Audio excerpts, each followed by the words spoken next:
Top story this hour, Israel has announced a 7-hour ceasefire in most parts of Gaza to come into effect on Monday.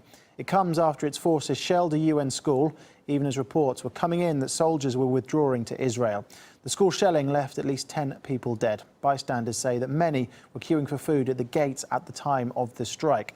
And the US State Department says it's appalled by the disgraceful shelling, while the UN Secretary-General Ban Ki-moon calls the attack a moral outrage and a criminal act.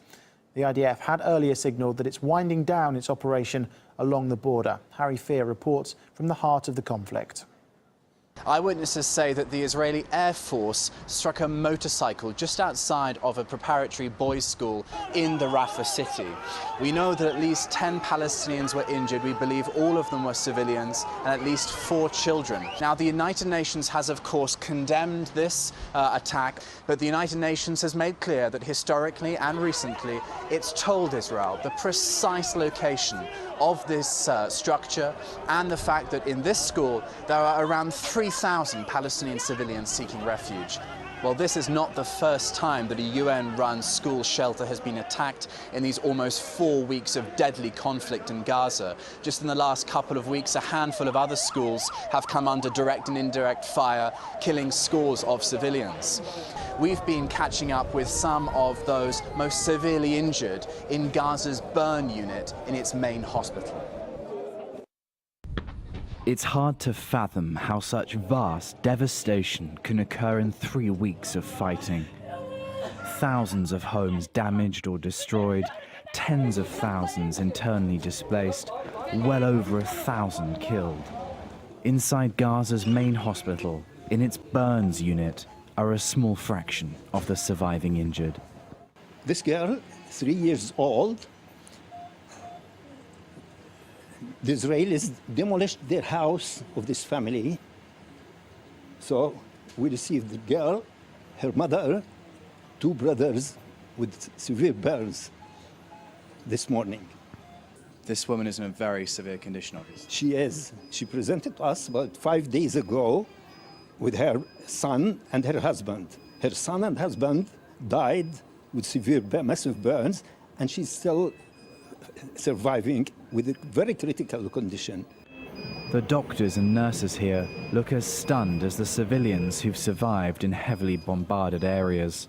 It's hard to imagine how the medical staff can cope with these truly horrendous cases. I'm a human being. If I see whole families killed under the rubble of their house, the house is demolished on these people, and all the family is killed. In one of the instances, I had a child here. He was all the time crying because he lost all his families. He lost his father, his mother, his brothers, his grandfather, and all the time he's crying. He wants his father, his mother. So I closed the door of my office and I sat crying here. Those that survive this war will have to bear the physical and psychological scars for years to come. As for what weaponry is causing these injuries, it's not entirely clear. The type of injuries we are having is very severe. The magnitude of destruction of the human beings. Those bombs are intended to kill mass casualties of people. The bodies and faces are burned badly. On the ground, it feels as if during this war, Israel is firmly fixed on stopping Hamas's rockets once and for all, regardless of the incredible civilian toll. Harry Fear, RT, Gaza. Well, it's hard to grasp the amount of destruction in Gaza, but here is a snapshot of how much damage the current operation has done to the city. Now, these are satellite pictures of Gaza published by a UN research organisation. They show residential areas before and after bombing by Israel. In the after pictures, you can clearly see how entire blocks have been completely razed to the ground. Lieutenant Colonel Peter Lerner from the Israeli army says the IDF is only responding to persistent militant rocket attacks.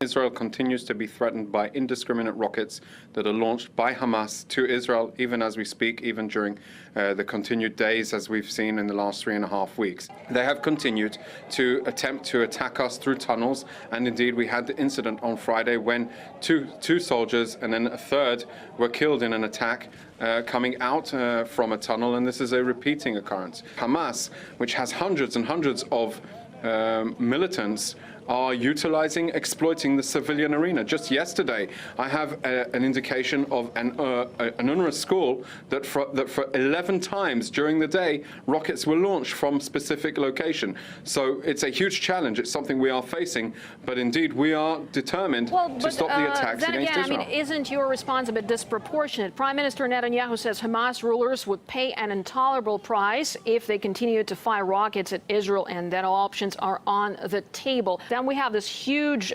civilian death toll among Palestinians. So what options do you think Prime Minister was talking about when he said that? Every single time Hamas has had the opportunity to de-escalate the situation with a ceasefire, every time they've escalated it. There would have been no more people killed if Hamas would have abided by the internationally brokered ceasefire on Friday. But what did they do? They chose to escalate, they chose to increase aggression, they chose to exasperate the situation, and this is an unfortunate outcome. But we cannot, and we will not, be willing to live under this type of threat. Well, the campaign, which is called Protective Edge, is the deadliest Israeli offensive in years. In 2008, more than 1,400 Palestinians died in Operation Cast Lead, including more than 250 children. This time around, many more lives have been lost. It's already more than 1,800. UNICEF says more than 350 children have died in the latest barrage, which shows no sign of ending anytime soon.